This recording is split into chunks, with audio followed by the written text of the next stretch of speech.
तर लाज वाटली पाहिजे तुम्हाला सत्ताधारी म्हणून मिरवायला. इथे मुंबई बुडते आहे आणि फडणवीस कुठे आहे तर नांदेडला अमित शहा बरोबर राजकारण करायला. कालच्या मेट्रोच्या कामामध्ये ह्या लोकांनी 1,500 कोटीचे दलाली खाल्ले. मी आता सांगतो, आशिषला समोर या. 3.5 वर्ष तुम्ही का ह्याच्यामध्ये करताय का बसून? काल मुंबईचा सगळा जो महापूर आला बरं का, आणि ही जबाबदारी कोणाची आहे? एकनाथ शिंदे नगर विकास मंत्री. महापालिका कोणाच्या ताब्यात आहे? कोणाच्या ताब्यात? काल अनेकांच्या स्वप्नामध्ये आनंद दिघे गेले आणि विचारलं एकनाथ कुठे आहे? हो, एकनाथ कुठे आहे विचारलं. कुठे आहे तो एकनाथ? मुंबई ठाणे बुडाला एकनाथ कुठे आहे? एकनाथ कुठे?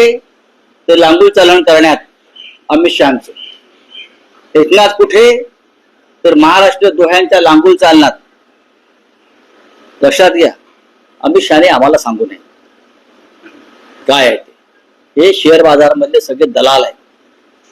त्यांना मुंबई अशा तऱ्हेने जुगारावर लावायचे. भारतीय जनता पक्ष हा व्यापाऱ्यांचा पक्ष आहे, हा शेटजींचा पक्ष आहे आणि शेटजींनी या मुंबई महाराष्ट्राचं भवितव्य ठरवलं.